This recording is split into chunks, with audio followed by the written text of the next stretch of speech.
else, but I found out that I can't speak softly for some reason yet, so I don't know, and acting is really out of character for me, so I just tried. It didn't work for now, so bear with me, because I do want to do some of that, but, and also, yes, my stomach is making a lot of noises, so I'm so sorry. What did I just say?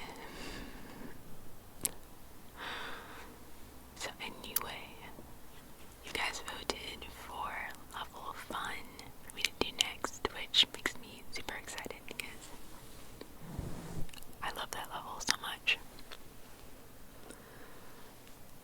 It has changed a bit over the years as the lore has updated.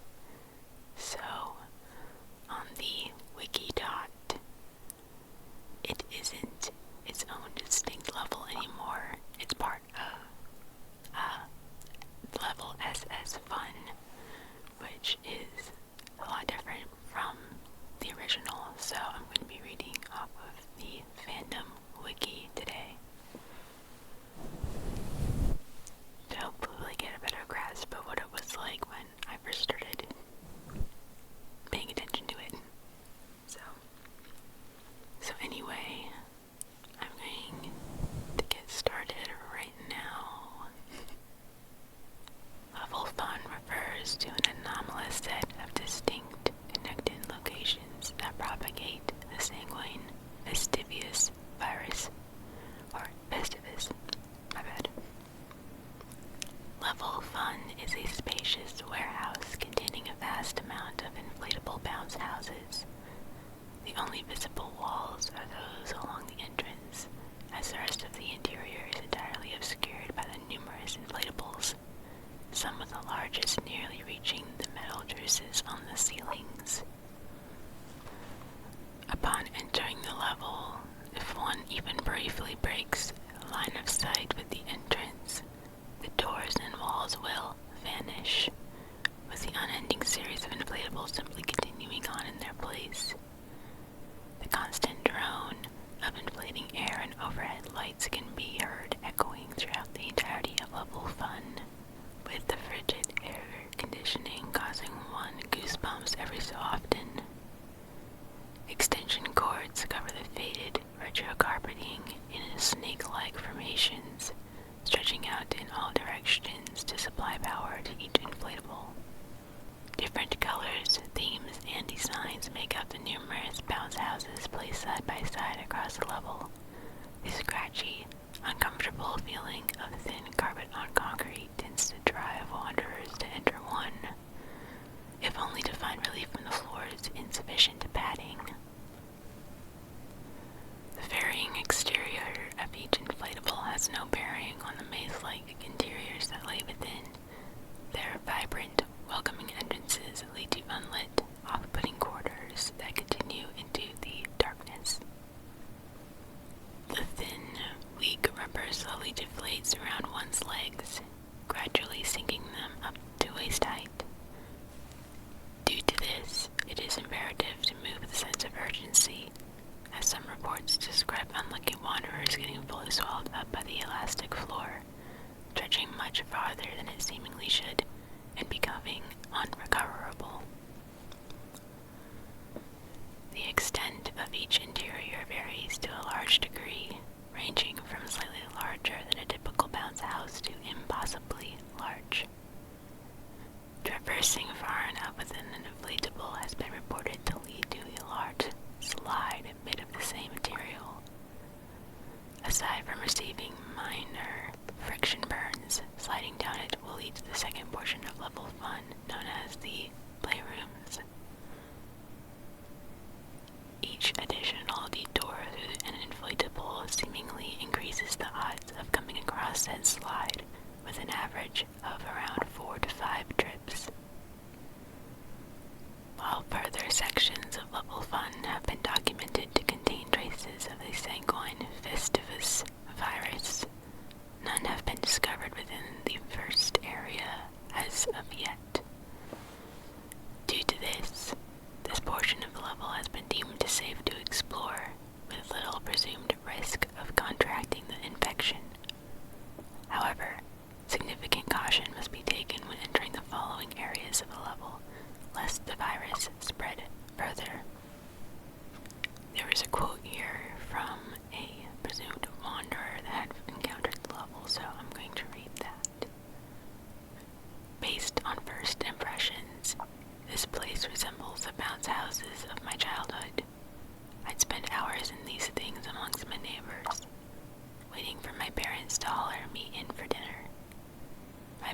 friend's family at the time was the source of our earliest memories.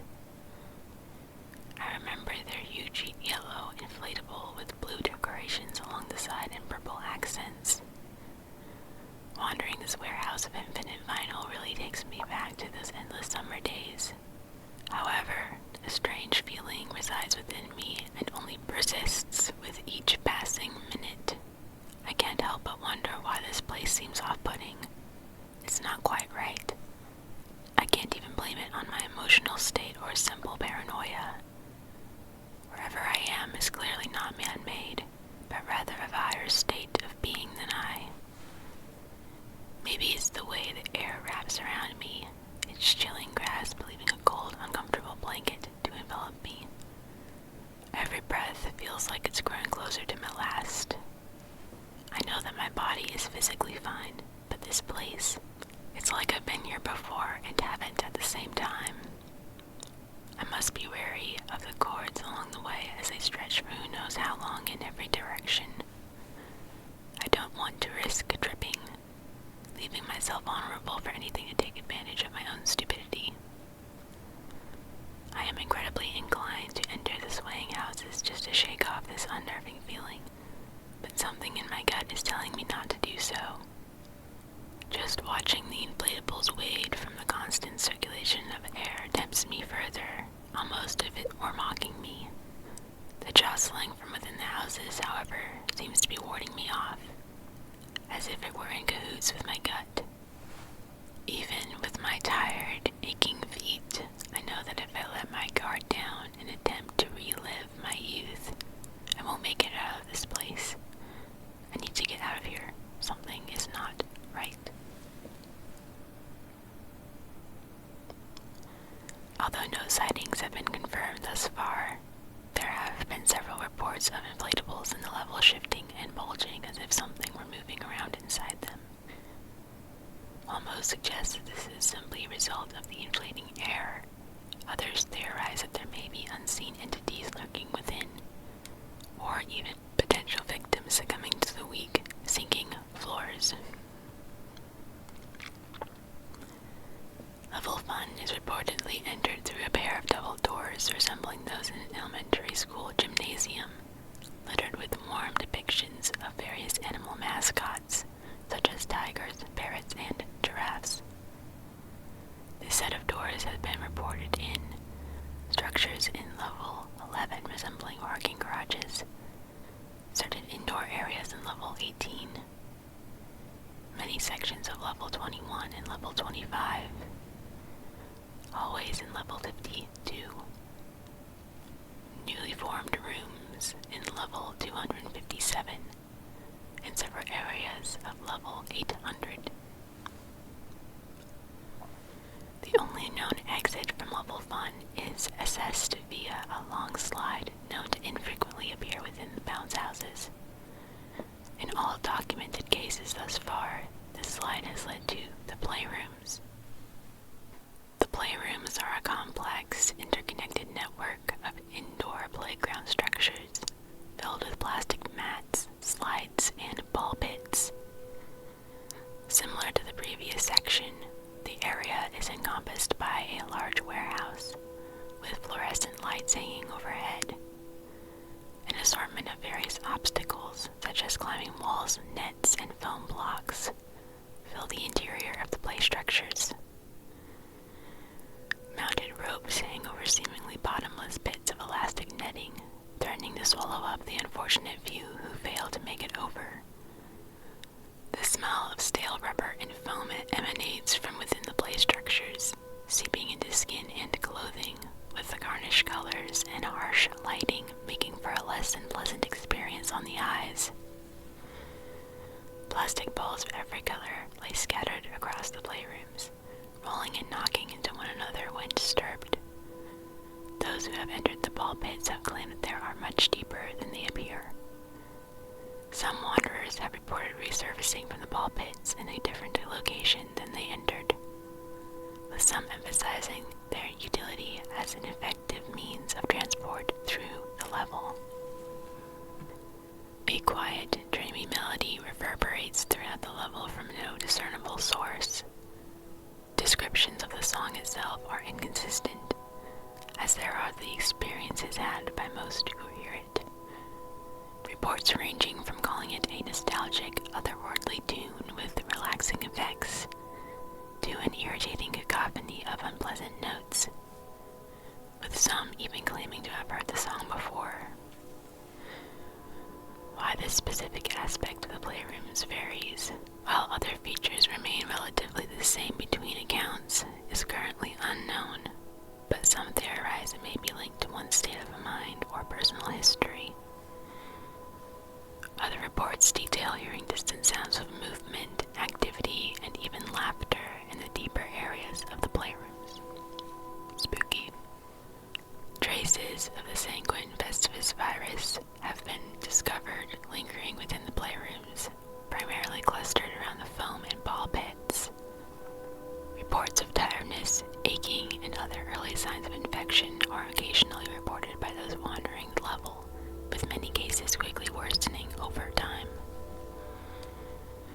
Further investigation has revealed that, rather than the strains being a foreign body introduced by wanderers, the level appears to propagate the virus itself.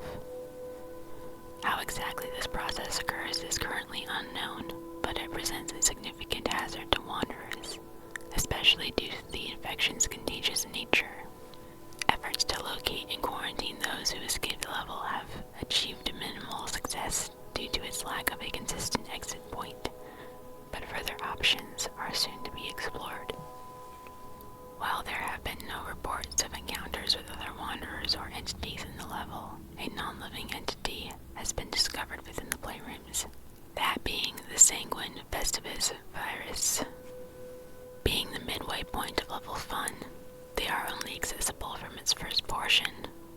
Likewise, it has only one known exit, accessible via a single white door found within the depths of the play structures. Exiting through a door found within the depths of the playrooms will lead to the third and final portion of level fun, dubbed the party rooms. The party rooms are a maze-like series of twisting corridors and side rooms lined with multicolored vinyl tiles. Rooms are placed intermittently along the sides of each hallway, resembling typical children's birthday party venues. The halls lead in every direction, twisting and turning around one another, connecting in a repetitive manner. Navigating through the level has been reported to be strangely difficult, much more so than its seemingly straightforward layout would suggest.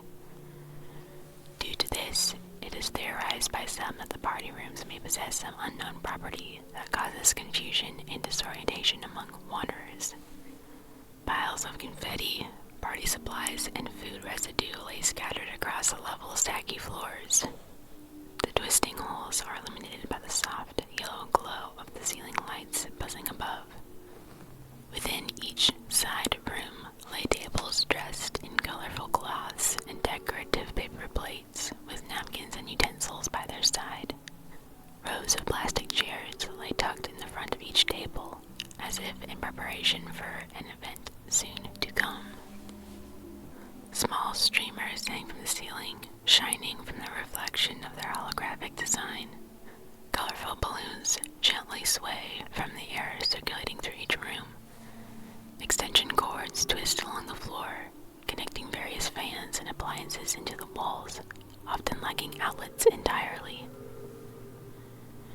Some balloons remain tied to the tables, while others float around mid-air, never seeming to deflate. Against the center wall of each room sits a varying number of large inflatable chairs, their looming presence standing out against the other decorations, seemingly meant for guests of honor.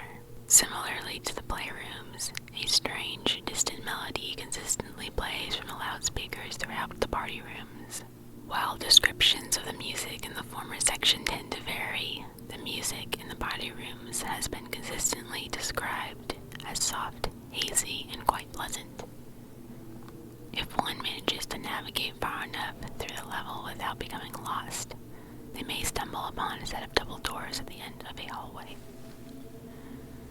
These doors are reported to be quite evasive and difficult to concretely locate, as an even brief break in focus may cause them to shift and reappear somewhere else. Reports describe these doors leading to a small room, akin to a lobby or waiting room, with painted walls, gray carpeting, and lines of cushioned chairs. A lone secretary desk lay front and center, separated by a layer of glass. The only other door in the room serves as an exit, leading to one of the many locations mentioned below.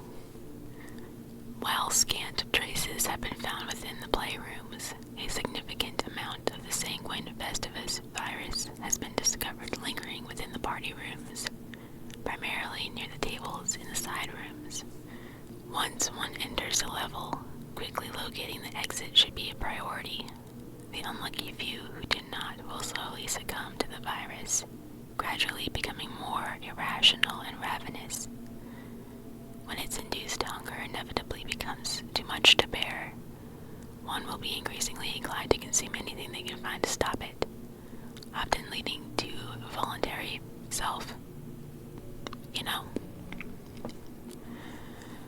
Affected individuals often do not locate an exit past this stage, instead being left to wander the level's halls as a mere husk, relying on the sounds to find and feed on wanderers unlucky enough to stumble upon them within the halls of the party rooms.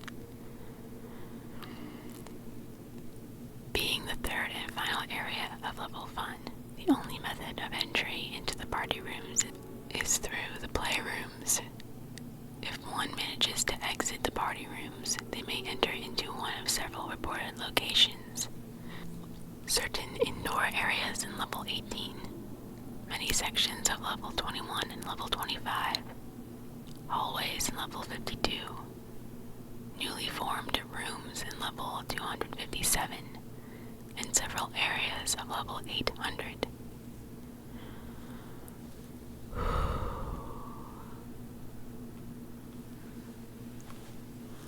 That was level fun. And that took a ridiculous amount of time to record because today I cannot speak for the life of me.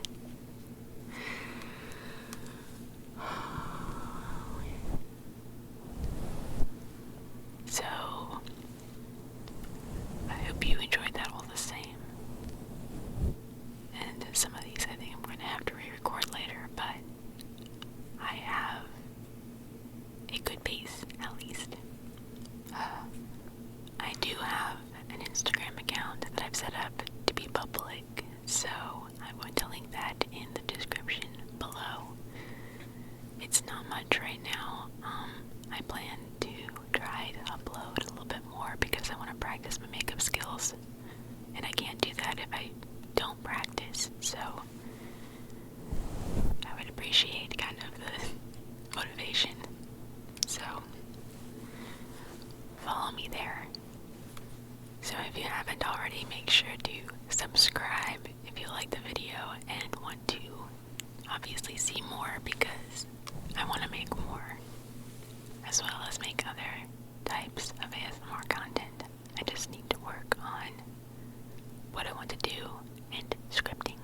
So that's fun, but I'm so grateful that you guys have liked it so far, and I really appreciate it.